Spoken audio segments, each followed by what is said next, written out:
사랑합니다. 주님 안에서 축복합니다. 주님의 능력이 나타나시기를 축복합니다. 아멘. 예, 오늘은 엘리야 이야기입니다. 지금 10월 27일 기도회를 위해서 설교를 해야 될 건데 왜 이 본문을 골랐느냐 걱정하시는 분도 계실 것 같은데요.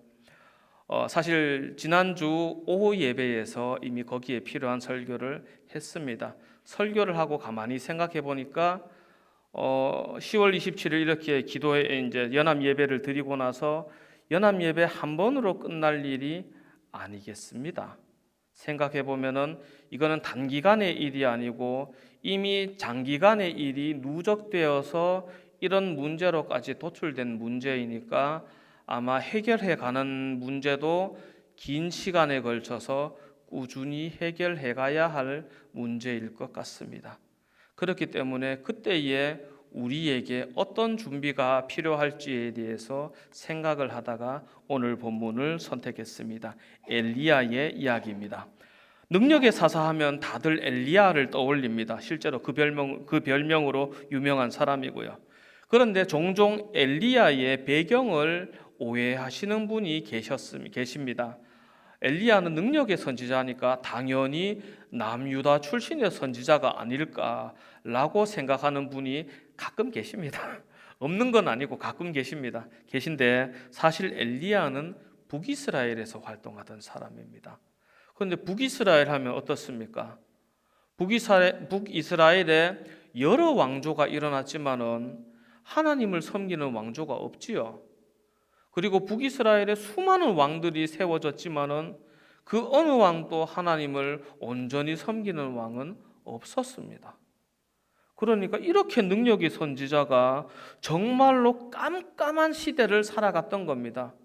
우리는 이미 성경을 다 읽었기 때문에 이 엘리야가 죽을 때까지 빛을 못 보는, 그러니까는 나라가 변화되는 것을 못 보고 사역을 마쳐야 한다는 것을 이미 알고 있습니다. 알고 있기 때문에 엘리야가 정말 어떤 심정으로 사역을 했을지를 생각해 보면은 우리의 가슴이 답답해집니다. 이 엘리야의 일생을 보면서 우리가 어떻게 살아가야 할지를 한번 바로 세워 나가는 것도 좋지 않을까 생각합니다. 엘리야의 첫 등장은 열왕기상 17장입니다. 그리고 첫 메시지가 17장 1절 말씀입니다. PPT 있을 겁니다. 다 같이 읽겠습니다. 시작. 길르앗에 우거하는 자 중에 디셉 사람 엘리야가 아합에게 말하되 내가 섬기는 이스라엘의 하나님 여호와께서 살아계심을 두고 맹세하노니 내 말이 없으면 수년 동안 비도 이슬도 있지 아니하리라 하니라. 아멘. 엘리야의 첫 메시지가 이거였습니다. 그리고 정말 그 말씀대로 비가 안 옵니다. 무려 3년 6개월 동안. 그렇게 엘리야는 선지자 사역의 시작을 재앙을 선포하는 것으로 사역을 시작했습니다. 슬플 겁니다. 누구나 심지어 사역자조차도 누군가에게 재앙을 선포해서 안 좋은 소리 듣는 것을 좋아하지 않습니다. 누구나 그렇습니다. 누구나 칭찬을 듣고 싶어 하지 싫은 소리 듣고 싶어 하지 않습니다. 그리고 재앙의 말씀을 선포하면은 싫은 말을 들을 거라는 것은 누가 물어보지 않아도 뻔히 보이는 일이었습니다. 그리고 열왕기상 19장 4절 말씀을 읽어보면은 엘리야의 마음이 어떤지가 대충 눈에 보입니다. 4절 말씀 한번 읽어보겠습니다. 시작. 자기 자신은 광야로 들어가 하룻길쯤 가서 한 로뎀 나무 아래에 앉아서 자기가 죽기를 원하여 이르되 여호와여 넉넉하오니 지금 내 생명을 거두시옵소서. 나는 내 조상들보다 낫지 못하니이다 하고 라고 나옵니다. 담대하게 이스라엘 백성에게 하나님의 말씀으로 재앙을 선포했던 이 엘리야에게 무슨 일이 일어났던 걸까요? 사람은 누구나 칭찬을 받고 싶어 합니다. 모든 사람이 그렇다고 말하기는 어렵지만 대부분의 경우의 사람들은 칭찬받기를 좋아하지 비판받기를 좋아하지 않습니다. 그런데 선지자가 되려고 하는 사람은 이것을 기본적으로 짊어지고 가야만 합니다. 누군가에게 가시가 되더라도 그것이 말씀이라면 전해야 한다는 겁니다. 그것을 전했기 때문에 내가 어디에서 쫓겨나고 어떤 불이익을 받고 아니면 아예 죽을 수가 있어도 선지자는 이걸 할 수 있어야 됩니다. 구약의 선지자를 전부 언급하기는 어려우니까 성경책에 이름이 들어간 선지자만 한번 예를 들어 봅시다. 이사야, 예레미야, 에스겔, 다니엘, 호세야, 요엘, 아모스, 오바댜, 요나, 미가, 나움, 하박국, 스바냐, 학개, 스가랴, 말라기 중에서 칭찬받고 행복하게 유복하게 지내다가 죽은 선지자가 어디 있습니까? 한 명도 없습니다. 선지자는 그런 존재입니다. 이 중에서 단 한 명도 평강을 누리면서 사람의 칭찬을 들으면서 편안하게 살았던 선지자가 없습니다. 그런데 여기서 질문이 생깁니다. 이 선지자, 그러니까 대표로 들었던 선지자들이 이럴 뿐이고 그 외에도 다른 선지자들이 많이 있는데 그 선지자들이 사는 것을 지켜보고 있었던 어린이들이 선지자가 되고 싶을까요? 우리는 뻔히 알고 있습니다. 아이가 자라야 어른이 되고 그 아이 중에 몇몇이 선지자가 되고 주의 종이 된다는 것을 다 알고 있습니다. 그런데 주의 종이 된 사람 치고 행복하게 사는 사람이 없어요. 다 고생하며 살다가 억울한 일 당해가지고 죽고 죽는 것도 곱게 죽지도 못해요. 어떤 선지자는 톱으로 썰어 죽이고 돌로 쳐서 죽이고 끔찍하게 죽습니다. 그걸 지켜보면서 나는 선지자가 될래요 라고 말하는 어린이가 있을까요? 물론 그럼에도 불구하고 그런 어린이가 있기는 있습니다. 정말로 드물게 있기는 있습니다만 그 어린이가 자라서 어른이 되고 이제 결혼할 나이가 되고 혹은 가장이 됐는데 그럼에도 불구하고 여전히 선지자로서 살아가고 싶을까 하는 생각을 한번 해본다면은 이 엘리야의 이 심정이 얼마나 답답하고 절망스러울지 상상하는 것은 어렵지 않을 겁니다. 보이는 미래입니다. 선지자가 되려고 하는 사람에게 있어서 선지자의 미래라는 것은 눈에 보이는 미래입니다. 내가 이 길을 간다면은 반드시 핍박을 받을 거고 반드시 고생할 거고 반드시 힘들게 살아갈 거고 반드시 억울하게 죽을 거라는 확신이 생기는 그런 보이는 미래입니다. 그럼에도 불구하고 아이러니한 것은 뭐냐면은 그래도 하나님의 말씀을 선포할 수 있어야 그 사람이 선지자라는 겁니다. 배경을 기억하기를 원합니다. 지금 엘리야의 배경은 북이스라엘입니다. 북이스라엘 역사 내내 단 한 번도 하나님을 참으로 섬긴 적이 없고 단 한 번도 하나님 앞에 돌아온 적이 없는 단 한 명의 선한 왕도 존재하지 않는 이 왕국에 말씀을 선포하고 있는 엘리야의 심정은 어땠을까요? 정말로 하나님의 말씀을 선포하는 사람이라면 회개하라고 외쳐야 할 겁니다. 제가 몇 명만 추려봤습니다. 그 외에 여러 선지자들의 이야기를 다 추려봤는데 한번 들어보십시오. 이사야가 이렇게 말했습니다. 이사야 49장 15절에서 여인이 어찌 그 젖먹는 자식을 잊겠으며 자기 태에서 난 아들을 긍휼히 여기지 않겠느냐. 그들은 혹시 잊을지라도 나는 너를 잊지 아니할 것이라.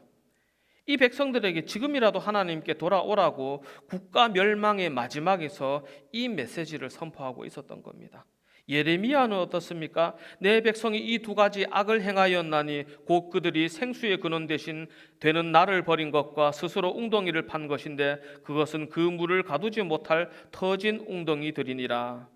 이 말씀을 들은 백성들이 아멘으로 받았을까요? 안 받았습니다. 그냥 욕으로 받았습니다. 에스겔은 어떻습니까? 그러므로 너는 이스라엘 족속에게 이르라. 주 여호와께서 이같이 말씀하셨느니라. 너희가 조상들의 풍속을 따라 너희 자신을 더럽히며 그 모든 가증한 것을 따라 행음하느냐. 에스겔의 시대에도 평안하지 않았습니다. 다니엘은 어떻습니까? 아예 나라가 망한 다음이죠. 나의 하나님이 이미 그의 천사를 보내어 사자들의 입을 봉하셨으므로 사자들이 나를 상해하지 못하여 싸우니 이는 나의 무자함이 그 앞에서 명백함이오며 또 왕이여 나는 왕에게도 해를 끼치지 아니하였나이다 하니라. 목숨이 위험하여도 하나님을 버리지 않았습니다. 호세아 6장 3절 그러므로 우리가 여호와를 힘써 알자 힘써 여호와를 알자 그의 나타나심은 새벽빛같이 어김없나니 비와 같이 땅을 적시는 늦은 비와 같이 우리에게 임하시리라. 멸망을 눈앞에 두고도 하나님 안에서 소망을 선포했습니다만 결국 백성은 그의 소망을 그가 제시하는 소망을 잡지 않았습니다. 요엘은 심판의 메시지를 가장 강력하게 선포한 선지자입니다. 아예 전쟁을 준비하라고 했죠. 설명할 건덕지도 없습니다. 주의 선지자들이 다 같이 이렇게 그 모든 절망스러운 상황에서도 그 소망 없는 백성들에게 말씀을 전했습니다. 말씀을 전했는데 이런 선지자들이 한둘도 아니고 앞서 언급한 인물들만 따져도 열거한 것보다 더 많은데 다음 세대가 이 말씀을 전하고 싶을까요? 아니면 냉정하게 생각해 보겠습니다. 그 세대는 그랬지만 우리 세대는 그렇게 범죄하지 않을 거라고 그냥 믿음으로 나아갈 수 있을까요? 그런데 그 어두운 시대에, 영적으로 지독하게 어두운 시대에 헌신자가 한 명 있었습니다. 그 사람이 바로 디셉 사람 엘리야였습니다. 정말로 보석과도 같이 빛나는 사람이며 그 시대에 소망을 전하는 사람이지 않겠습니까? 우리가 이 사람이 되어야 합니다.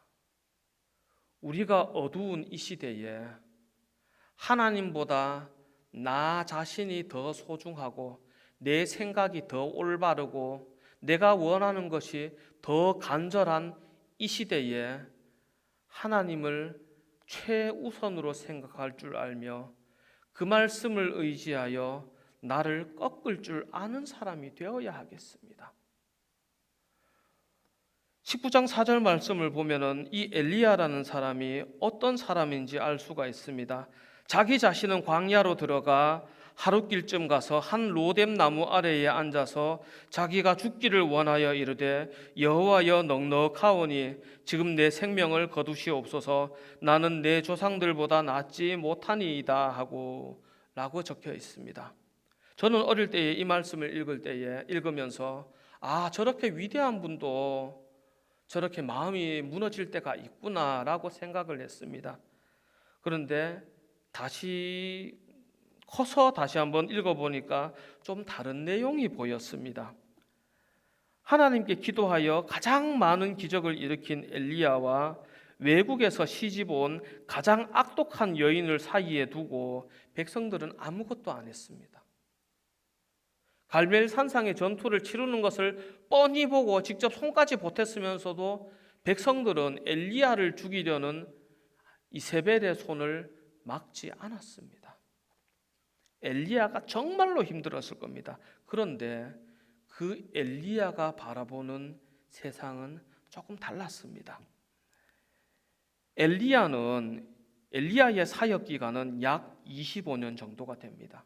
25년간 사역하면서 그 사역 기간 중에 22년이 북이스라엘에서 가장 악한 왕으로 유명한 아합의 재위 기간과 겹칩니다. 그러니까 선포해야 할 말씀은 심판의 말씀일 수밖에 없었습니다. 그러니까 백성들이 엘리야를 싫어할 수밖에 없었습니다. 왜냐하면 착한 아이들도 꾸지람은 듣기 싫어합니다. 어른들은 오죽할까요? 그 중에 완악한 어른들은 더 말할 것도 없지요. 그러나 엘리야에게는 소망이 있었을 겁니다.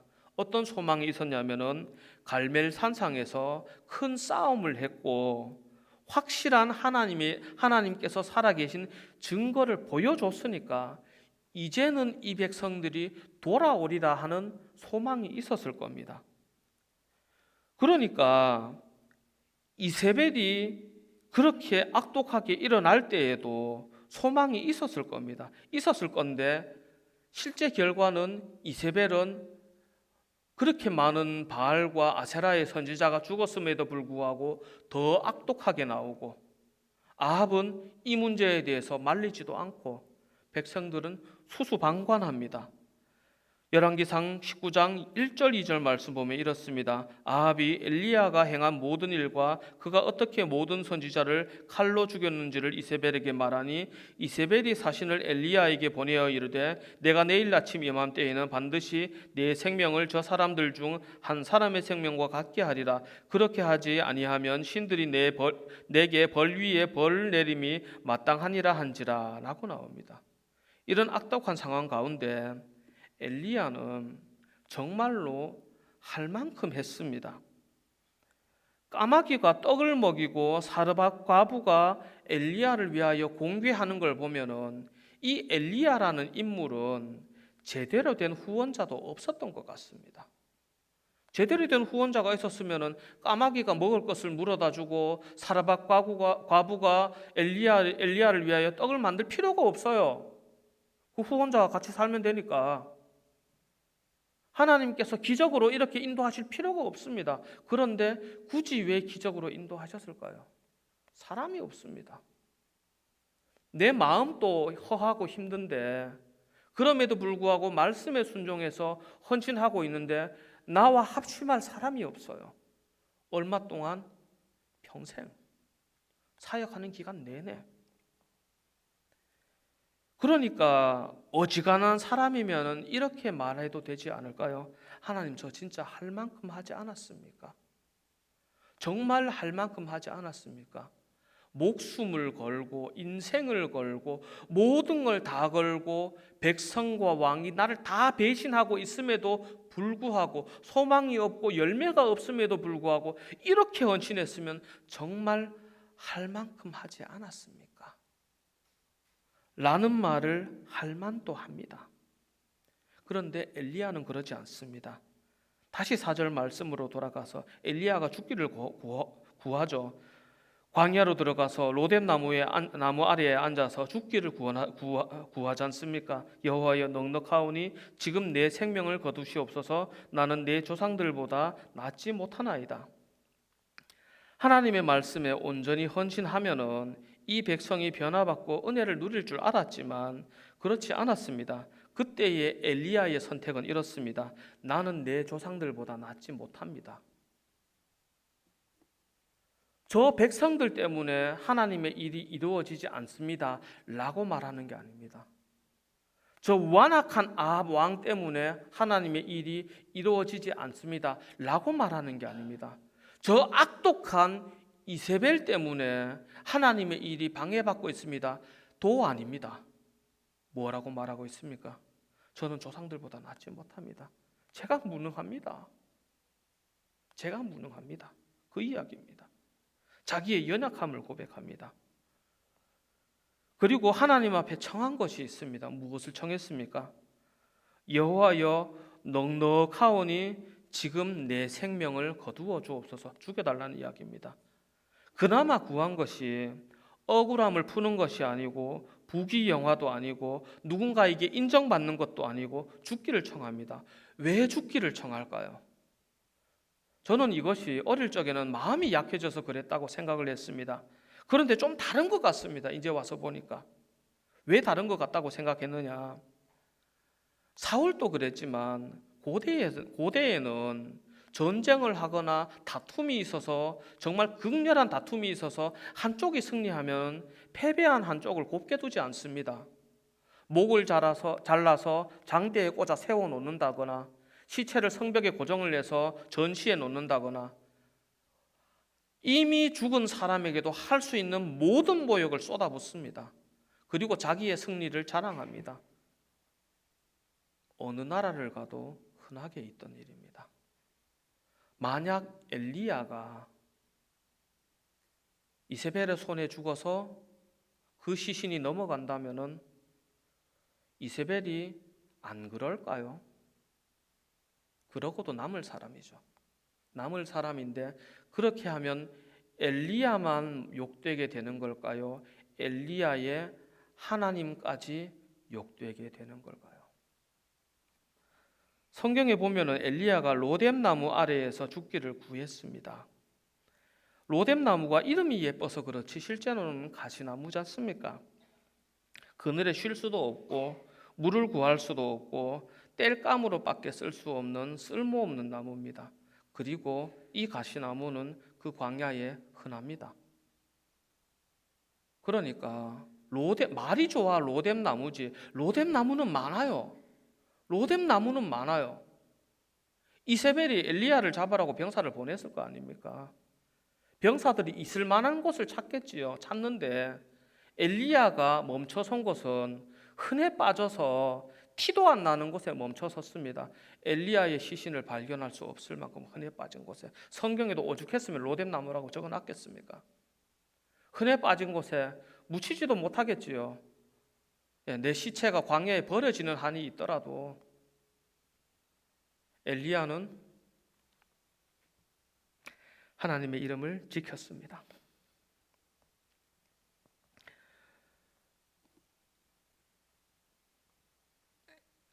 그러나 엘리야의 마음에 실망이 있고 죽음을 생각하면서도 자기의 연약함을 자책하면서 하나님 앞에 말하고 있습니다. 그런데 여기서 우리가 소망을 좀 얻어야겠습니다. 엘리야가 처음에 했던 말이 뭔가요? 그러니까 엘리야가 처음 일을 할 때에 오늘 우리 본문을 읽을 때에 제일 마지막에 엘리야가 사환에게 한마디 한 게 있습니다. 그게 뭔지 기억나십니까? 열왕기상 18장 43절을 다시 한번 읽어보겠습니다. 그의 사환에게 이르되 올라가 바다 쪽을 바라보라. 그가 올라가 바라보고 말하되 아무것도 없나이다. 이르되 7번까지 다시 가라. 아멘. 아멘 한번 합시다. 아멘. 성경에서 7번은 완전수입니다. 7번까지 다시 가라는 말은 무슨 말입니까? 계속 변화가 있을 때까지 다시 가라는 말이지요. 사환이 보았던 풍경이 무엇이었냐면은 마지막에 본 풍경이 손바닥만한 구름이 보인다는 보고였습니다. 그렇다면 그 전까지는 어땠습니까? 그것도 없었습니다. 우리나라 사람들에게는 익숙하지 않은 이야기인데 우리나라의 하늘은 어떻습니까? 아무리 맑은 날이라도 하늘에 구름 한 조각은 있지 않습니까? 이스라엘은 그렇지 않답니다. 제가 돈이 없어서 이스라엘은 못 가봤습니다. 가본 사람이 하는 말이 이스라엘에는 웬만하면 하늘에 구름 한 점도 없답니다. 그런 지역이에요. 그런데 구름 한 점도 없는 이때에 지금 엘리야와 엘리야의 사환이 바라고 있는 게 뭡니까? 비를 기다리지 않습니까? 비를 기다리는 사람에게 구름 한 점 없는 하늘은 소망이 없는 하늘입니다.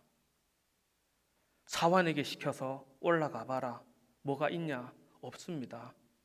계속 올라가라. 7번까지 다시 가라. 계속 올라가라. 엘리야가 하는 일이 이렇습니다. 주의 일을 하고 있는데 소망이 안 보여요. 해도 소망이 안 보여요. 22년이면은 사역 시작할 때 태어난 아이가 우리나라로 치면은 군대 갔다 올 만한 나이입니다. 만 22년이니까. 그렇게 긴 세월을 사역을 했는데도 열매가 없고 소망이 안 보입니다. 없는 게 아니라 그냥 안 보입니다. 보이지도 않습니다. 그러니까 손에 잡히는 것이 아예 없고 눈에 보이는 것도 없다는 겁니다. 그러나 엘리야가 그 사환에게 시킬 때 뭐라고 시켰느냐? 7번까지 다시 가라. 왜? 그 소망 하나님께서 주실 거니까. 반드시 주실 거니까. 그리고 우리는 그 소망을 반드시 받아야 되니까 계속 보내는 겁니다.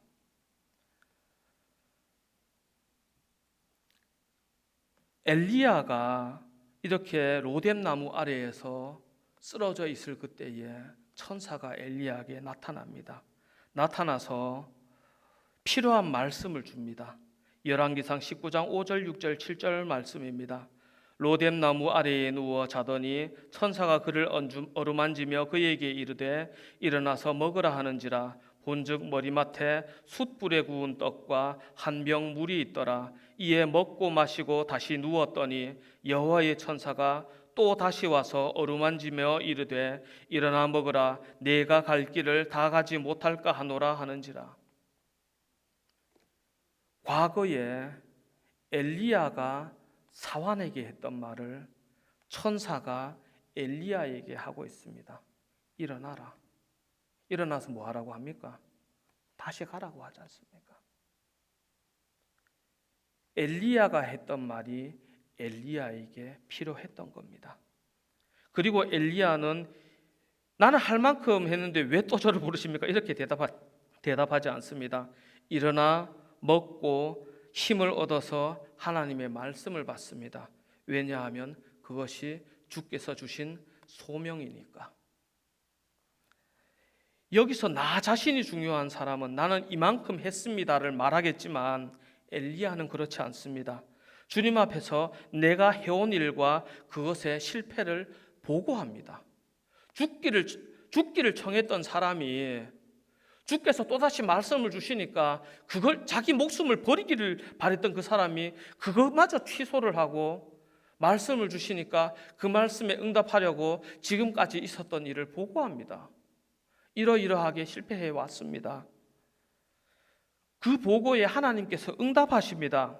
16절 17절 말씀입니다. 너는 또 님시의 아들 예후에게 기름을 부어 이스라엘의 왕이 되게 하고 또 아벨 무홀라 사밧의 아들 엘리사에게 기름을 부어 너를 대신하여 선지자가 되게 하라. 하사엘의 칼을 피하는 자를 예후가 죽일 것이요 예후의 칼을 피하는 자를 엘리사가 죽으리라. 합당한 심판이 이루어질 것이라고 말씀하십니다. 그리고 생각하지도 않았던 소식을 말씀해 주십니다. 18절 말씀입니다. 그러나 내가 이스라엘 가운데에 7,000명을 남기리니 다 바알에게 무릎을 꿇지 아니하고 다 바알에게 입맞추지 아니한 자라. 아멘. 엘리야가 힘들어했던 게 뭡니까? 나만 홀로 남았기로. 나만 홀로 남은 줄 알았습니다. 나 혼자 하나님 믿고 나 혼자 하나님을 섬기고 나 혼자 이렇게 힘든 길을 가고 있는 줄 알았습니다. 그런데 7,000명이 남아 있었습니다. 너 혼자가 아니라는 말이죠. 이 말씀이 엘리야에게 얼마나 큰 위로가 되었을까요? 하나님께서는 아닌 척 하시면서 일 시키시면서 엘리야의 가장 힘든 부분을 해결해 주셨습니다. 우리는 우리의 일을 해야 합니다. 왜냐하면 우리 하나님은 모래알같이 작은 자라 할지라도 없다 하지 않으시는 분이기 때문입니다. 그런데 하나님의 일은 우리의 인생에 완성되지 않을 수가 있습니다. 왜냐하면 하나님의 계획이 우리의 인생보다 길기 때문입니다. 그러나 그럼에도 불구하고 우리는 하나님을 믿는 믿음의 소망 안에서 거해야 합니다. 왜냐하면 하나님께서는 하나님의 때에 반드시 이루시는 분이기 때문입니다. 그렇기 때문에 주님 안에서 실망스러운 오늘을 인내함으로 내일의 열매를 맺으시는 우리 모든 성도님들 되시기를 주님 안에서 축복합니다. 그리하여 엘리야에게 임했던 은혜의 말씀을 받으시는 우리 모든 성도님들 되시기를 주님 안에서 축복합니다. 잠깐 기도하겠습니다. 거룩하신 하나님 아버지, 주님의 크신 은혜를 감사합니다. 오늘 엘리야의 일대기를 가만히 살펴보았습니다. 일평생 실망밖에 없는 줄 알았는데 하나님께서는 과연 그와 함께 하셨고 그의 연약함을 알고 계셨고 그를 위로하시는 세심한 하나님이셨고 그에게 길을 인도하시는 하나님이셨으며 엘리야의 평생은 아니었지만 아버지께서는 아버지의 일을 반드시 이루시는 분이었습니다. 오늘날 우리가 이 세상 살아갈 때에 우리의 인생에 말씀을 순종함이 어려울 때가 있음을 고백합니다. 그러나 아버지여 그 순종함이 반드시 이루실 말씀을 의지함으로 나아가는 것임을 반드시 기억할 수 있도록 은혜 내려 주옵소서. 그리하여 우리의 연약한 마음이 실망할 때에 아버지를 바라볼 수 있도록 은혜 내려 주옵시고, 주님으로 인하여 새 힘 갖고 다시 일어서는 저희들 될 수 있도록 복 내려 주시옵소서. 주님께서 은혜로서 붙잡아 주실 줄 믿사오며 거룩하신 예수님의 이름으로 기도드립니다. 아멘.